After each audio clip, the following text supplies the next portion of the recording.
नमस्कार विद्यार्थी मित्रों, सरस्वती ग्रुप ऑफ एजुकेशन द्वारा आयोजित डीएलएस सिस्टम में હું મનોજ પરમાર ફરી એકવાર આપ સર્વ વિદ્યાર્થી મિત્રોનું હાર્દિક સ્વાગત કરું છું।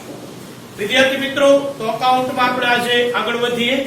સ્ટાન્ડર્ડ 11 સબ્જેક્ટ અકાઉન્ટ, જેમનો કોડ છે 154, ચેપ્ટર નંબર 1, લેક્ચર નંબર 11 એટલે કે 11મો લેક્ચર આપણે પહોંચી ગયા છીએ। વિદ્યાર્થી મિત્રો, લાસ્ટ લેક્ચર ની અંદર આપણે પારિભાષિક શબ્દો છે એ પૂર્ણ કર્યા છે। તો આ પારિભાષિક શબ્દો પૂર્ણ થયા જે ખાસ અગત્યના છે, બરાબર, ટર્મિનોલોજી જેને આપણે કહીએ છીએ, એના ઉપર જ અકાઉન્ટ નો આધાર છે, બેઝ છે। હવે આપણે નેક્સ્ટ ક્વેશ્ચન માં જવાનું છે। એ હતો ક્વેશ્ચન નંબર 2, પણ આખો પ્રશ્ન પૂછાતો નથી। કોઈ પણ એક પારિભાષિક શબ્દ 2 માર્ક ની અંદર હોય છે, એટલે એમાં 5 થી 10 પારિભાષિક શબ્દો પૂછાય છે। तो હવે આપણે જોઈએ ક્વેશ્ચન નંબર 3, હિસાબી પદ્ધતિના લક્ષણો સમજાવો। હિસાબી પદ્ધતિના લક્ષણો સમજાવો। આપણા ચેપ્ટરનું નામ છે હિસાબી પદ્ધતિ અને તેના પારિભાષિક શબ્દો। તો હિસાબી પદ્ધતિ શું છે એના વિશે આપણે પહેલા પ્રશ્નમાં થોડીક ચર્ચા કરી। બીજા પ્રશ્નમાં આપણે પારિભાષિક શબ્દો વિશે ડીપમાં સમજ્યા। હવે ફરીથી હિસાબી પદ્ધતિમાં આવીએ અને હિસાબી પદ્ધતિના લક્ષણો શું છે એની ચર્ચા આપણે કરવાની છે। વિદ્યાર્થી મિત્રો, પેજ નંબર 2 અને 3 ઉપર આની ડિટેલ્સ છે તમને આપેલી છે। તો ટેક્સ્ટ બુક પાર્ટ 1 ની અંદર, ચેપ્ટર 1 ની અંદર આ જે ડિટેલ્સ છે એ તમારે લખવાની રહેશે, બરાબર। અહીંયા સમજૂતી માટે મહત્વના શબ્દો જ મેં ખાલી લખ્યા છે, એટલે આ લખવાનું નથી, તમારે ટેક્સ્ટ બુક માંથી જ લખવાનું રહેશે। ओके विद्यार्थी मित्रों, तो જોઈએ હિસાબી પદ્ધતિના લક્ષણો સમજાવો। હવે જો સમજાવો લખ્યું છે એટલે ડિટેલ્સ તમારે વ્યવસ્થિત બધાની લખવાની થશે। 5 માર્કનો પ્રશ્ન છે, 5 માર્કની અંદર પૂછી શકાય છે। સૂત્ર મેં બનાવી દીધું છે જેથી મુદ્દા આપણને યાદ રાખવામાં સરળતા રહે। તો નાફેવ જનીય, નાફેવ જનીય, બરાબર। તો નાફેવ જનીય આવું સૂત્ર છે આપણે આપેલું છે, જેથી કરીને તમને યાદ રાખવામાં સરળતા રહે। ના એટલે નાણાકીય લક્ષણ છે। ફેર એટલે ફેરબદલીના માધ્યમ તરીકે કોણ? તો કે નાણું ફેરબદલીના માધ્યમ તરીકે। વ એટલે વર્ગીકરણ અને વિશ્લેષણ, વ્યવહારોનું વર્ગીકરણ અને વિશ્લેષણ છે। અ એટલે અર્થઘટન છે, વ્યવહારોનું અર્થઘટન। જ એટલે જથ્થાત્મક માહિતી છે, જેને આંકડાકીય માહિતી પણ કહેવાય। ની એટલે નિર્ણયો, આર્થિક નિર્ણયો। અને એ એટલે ઐતિહાસિક માહિતી। તો આવા 7 લક્ષણો છે જેમની ચર્ચા આપણે આ પ્રશ્નની અંદર કરવાની છે। ફરીથી એકવાર વિદ્યાર્થી મિત્રો, અહીંયા જે મેં સૂત્ર બનાવ્યું છે માત્ર તમને મુદ્દા યાદ રહે એટલા માટે જ બનાવેલું છે। તમારે ફેરબુકની અંદર આ સૂત્ર લખવાનું છે પિંક પેનથી, મુદ્દા બધા બ્લેક પેનથી પહેલા લખી નાખવા, પછી એકનું હેડિંગ આપીને એની ડિટેલ્સ છે એ ટેક્સ્ટ બુક માંથી વ્યવસ્થિત લખવાની રહેશે, બરાબર। મહત્વના શબ્દો છે તમે ગ્રીન પેન થી લખી શકો છો અંદર, જેથી આપણને યાદ રહે કે આ મુદ્દામાં આ બાબત આવવી જ જોઈએ। ઓકે, તો નાફેવ જનીય પરીક્ષામાં તમારે આ સૂત્ર લખવાની જરૂર નથી, સીધા મુદ્દાને લખવાના થાય છે। ઓકે વિદ્યાર્થી મિત્રો, તો જોઈએ હવે નંબર 1, પેલું છે નાણાકીય લક્ષણ। તો હિસાબી પદ્ધતિ છે એ નાણાકીય લક્ષણ ધરાવે છે। કઈ રીતના? તો આપણે જોઈ ગયા છીએ કે ભાઈ હિસાબોની અંદર તો કે ભાઈ જે વ્યવહારો છે, જે બનાવો છે, એ વ્યવહારો અને એ બનાવો કે જે નાણાકીય લક્ષણ ધરાવે છે એવા જ વ્યવહારોની નોંધ હિસાબોની અંદર કરવામાં આવે છે, બરાબર। જેનું મૂલ્ય છે, મીન્સ જે નાણાંની અંદર નક્કી થાય છે એવા જ હિસાબી વ્યવહારોની નોંધ અહીં હિસાબી પદ્ધતિ મુજબ કરવામાં આવે છે। એટલે અહીં લખ્યું કે વ્યવહારોની નોંધ હંમેશા શેમાં થાય છે? તો કે ભાઈ નાણાંમાં થાય છે। એટલે વ્યવહારો છે એનું લક્ષણ કેવું છે? તો કે ભાઈ નાણાકીય લક્ષણ ધરાવે છે એમ આપણે કહી શકીએ છીએ। દાખલા તરીકે ટેક્સ્ટ બુકમાં આપણને ઉદાહરણ આપ્યું છે કે રૂપિયા 10,000 છે એનું કોઈ રસાયણ ખરીદી, તો તમે રસાયણ ખરીદ્યું છે, બદલામાં નાણાં ચૂકવો છો, તો એનું મૂલ્ય છે ખરીદીનું શેમાં નક્કી થયું? નાણાંમાં નક્કી થયું છે। એટલે આવા જે કાંઈ વ્યવહારો છે એ નાણાકીય લક્ષણ ધરાવે છે એમ આપણે કહી શકીએ છીએ। એ જ ઉદાહરણ લખવું એવું જરૂરી નથી. દાખલા તરીકે તમારે સ્ટેશનરીનો બિઝનેસ છે ને તમે 10,000 ની સ્ટેશનરીનો માલ ખરીદ્યો છે, બરોબર, તો એનું મૂલ્ય પણ તમે નાણામાં ચૂકવશો. તો આ લક્ષણ કેવું થયું? તો કે નાણાકીય લક્ષણ. તો ધંધાને અસર કરતા એવા વ્યવહારો કે જેનું મૂલ્ય નાણામાં નક્કી થતું હોય એવા જ વ્યવહારોની નોંધ અહીં હિસાબી પદ્ધતિ દ્વારા કરવામાં આવે છે. એટલે વિદ્યાર્થી મિત્રો, હિસાબી પદ્ધતિનું પ્રથમ લક્ષણ છે કે તે નાણાકીય લક્ષણ ધરાવે છે. ઓકે વિદ્યાર્થી મિત્રો, નેક્સ્ટ જોઈએ. નાણું ફેરબદલીના માધ્યમ તરીકે. જે પણ તમે ભણી ગયા છો અગાઉ જ કે નાણું છે ફેરબદલીના માધ્યમ તરીકે વ્યવહારમાં ઉપયોગ થાય છે. કઈ રીતના? તેમાં લખ્યું જો કે જે કઈ વ્યવહારો થશે એ નાણાના અસ્તિત્વને કારણે શક્ય બનશે, બરાબર. એટલે ફેરબદલીના માધ્યમ તરીકે આ વ્યવહારો છે નાણાના એ થતા જોવા મળે છે. તો વ્યવહારોની અંદર તો કે ભાઈ નાણાનું અસ્તિત્વ હોવું જરૂરી છે, બરાબર. વિનિમય થાય છે, આપને ખ્યાલ છે. વસ્તુના બદલામાં વસ્તુ કે સેવાનો પેલા વિનિમય થતો, જેને બાર્ટર સિસ્ટમ કહેવાય. હવે આપણે જોઈએ છીએ કે ભાઈ વસ્તુ કે સેવાના બદલામાં શેનો વિનિમય થાય છે? તો કે નાણાનો વિનિમય, નાણાની આપ-લે થાય છે. તો અહીં હિસાબી પદ્ધતિમાં જે કઈ વ્યવહારો થશે એ વ્યવહારો નાણાના અસ્તિત્વને કારણે શક્ય બને છે, નાણાના માધ્યમથી જ એ શક્ય બને છે. એટલે અહીંયા બીજું લક્ષણ આવે છે કે નાણું એ ફેરબદલીના માધ્યમ તરીકે ઉપયોગમાં લેવાય છે. એ જ ઉદાહરણને આગળ લઈએ. સપોઝ 10,000 ના રસાયણો ખરીદ્યા છે, બરોબર. તો શું ખરીદ્યું? તો કે રસાયણ એક વસ્તુ થઈ. બદલામાં તમે શું કર્યું? તો કે ભાઈ નાણાની ચૂકવણી કરી છે, બરોબર. તો વસ્તુ કે સેવા ખરીદી અને બદલામાં આપણે નાણાની ચૂકવણી કરીએ છીએ. એટલે કહી શકાય કે નાણું એ ફેરબદલીના માધ્યમ તરીકે અસ્તિત્વમાં આવેલું છે, એનો ઉપયોગ છે એ થાય છે. જો વ્યવહારોની અંદર આ નાણું ન હોય તો વ્યવહારો છે તે આર્થિક વ્યવહારો બની શકે જ નહીં, બરોબર. એટલા માટે આપને ખ્યાલ છે કે આર્થિક વ્યવહારોની નોંધ જ હિસાબોમાં કરવામાં આવે છે અને આ વ્યવહારો છે એ નાણાથી જ અસ્તિત્વમાં આવે છે.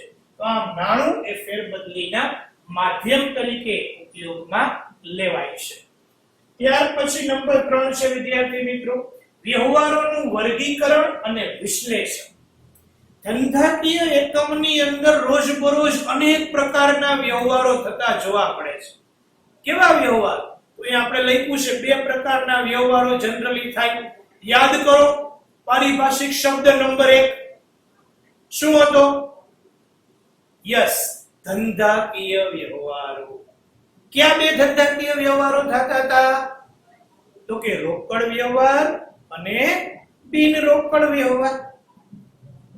તો આ રોકડ વ્યવહાર, બિન રોકડ વ્યવહાર એટલે કે ઉધાર વ્યવહાર જેને આપણે કહીએ છીએ, તો એનું વર્ગીકરણ થશે, એનું વિશ્લેષણ અહીંયા કરવામાં આવશે, બરાબર. ઉદાહરણ એ જ યાદ કરીએ તો એમાં આપણે ઉદાહરણ લખ્યું હતું કે ભાઈ ₹5,000 નો માલ રજનીકાંતને રોકડેથી વેચ્યો. તો કેવો વ્યવહાર થયો? રોકડ વ્યવહાર થયો. પછી આપણે એવું ઉદાહરણ લખ્યું કે ₹5,000 નો માલ રજનીકાંતને 10 દિવસમાં નાણાં પરત કરવાની શરતે વેચ્યો. તો કેવો વ્યવહાર થયો? બિન રોકડ વ્યવહાર થયો, ઉધાર વ્યવહાર થયો. નાણાંની આપ-લે અત્યારે થઈ નથી, મીન્સ વ્યવહાર ઉદ્ભવ્યો ત્યારે નાણાંની આપ-લે થઈ નથી. તો આવા વ્યવહારને બિન રોકડ વ્યવહાર કહેવાય છે. તો ધંધામાં જે તે વ્યવહારોનું અહીં વર્ગીકરણ કરવામાં આવે છે કે વ્યવહાર રોકડ વ્યવહાર છે કે બિન રોકડ વ્યવહાર છે. આ વર્ગીકરણ કરી એનું વિશ્લેષણ કરવામાં આવે, એનાલિસિસ કરવામાં આવશે અને એના આધારે પછી નિર્ણયો લેવામાં આવશે. તો વ્યવહારોનું વર્ગીકરણ અને વિશ્લેષણ અહીં કરવામાં આવે છે. વિદ્યાર્થી મિત્રો યાદ કરો વ્યાખ્યા નામાની.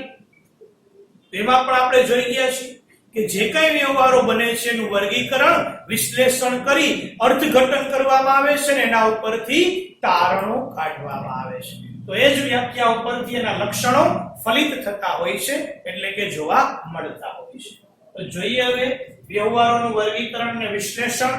ત્યાર પછી આવે છે નંબર 4 વ્યવહારોનું અર્થઘટન.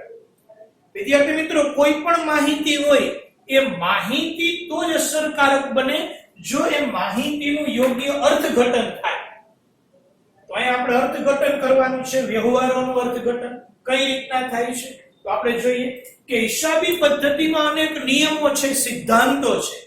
એમનો હિસાબો લખવામાં નથી આવતા. એ નિયમો એ સિદ્ધાંતોના આધારે હિસાબો લખાય છે. એટલે કે હિસાબી પદ્ધતિમાં નિર્ધારિત નિયમો છે, નક્કી કરેલા નિયમો છે અને આ નિયમો, આ આંકડાઓને આધારે જ હિસાબી પદ્ધતિની અંદર વ્યવહારો છે એ લખાતા હોય છે. તો અહીંયા વ્યવહારોનું અર્થઘટન કરવામાં આવશે કે કયા પ્રકારના વ્યવહારો છે એ હિસાબી પદ્ધતિની અંદર નિર્ધારિત કરેલા નિયમો અને આંકડાના આધારે કરવામાં આવશે. તો આમ વ્યવહારોનું અર્થઘટન થાય છે કે આ શું કહેવા માંગે છે. ઉદાહરણ આપણને ટેક્સ્ટ બુકમાં ધારો કે બ્લડ પ્રેશરમાં આપ્યું છે, બરોબર ભાઈ. સુગર ચેક કરવો હોય, બીપી ચેક કરવું હોય, એટલે બ્લડ પ્રેશર છે ચેક કરવું હોય તો એનું માપ આવે કે ભાઈ આટલાથી આટલા છે ત્યાં સુધી તો કે ભાઈ નોર્મલ છે, બરોબર છે. તો એના આધારે તમે શું કર્યું કહેવાય અર્થઘટન, બરોબર. જો માપ છે એ અર્થઘટન માટે ઉપયોગી છે તો એમાં સિદ્ધાંતો, નિયમો એ અર્થઘટન માટે ઉપયોગી પુરવાર થાય છે. ત્યાર પછી વિદ્યાર્થી મિત્રો નંબર 5 આવે છે જથ્થાત્મક માહિતી, જેનું બીજું નામ છે આંકડાકીય માહિતી. વિદ્યાર્થી મિત્રો, હિસાબી પદ્ધતિની અંદર જે કાંઈ વ્યવહારો, જે કાંઈ હિસાબો લખવામાં આવે છે એ એક સાથે લખવામાં આવશે અને આંકડાકીય માહિતીના સંદર્ભમાં લખવામાં આવશે. એટલે જથ્થાત્મક માહિતીને બીજા શબ્દોમાં શું કહેશું? આંકડાકીય માહિતી જ કહેશું. એક માર્કમાં પૂછી શકે છે. આની એક જ વાક્યમાં ડિટેલ્સ છે, બુક્સમાં તમને આપેલી છે, એ જ મુજબ તમારે લખવાની છે. તો જથ્થાત્મક માહિતી એટલે આંકડાકીય માહિતી, બરોબર છે. કે જે કઈ માહિતી વ્યવહારોની ઉપલબ્ધ થઈ છે એને આંકડાના સ્વરૂપમાં હિસાબોમાં દર્શાવવામાં આવશે.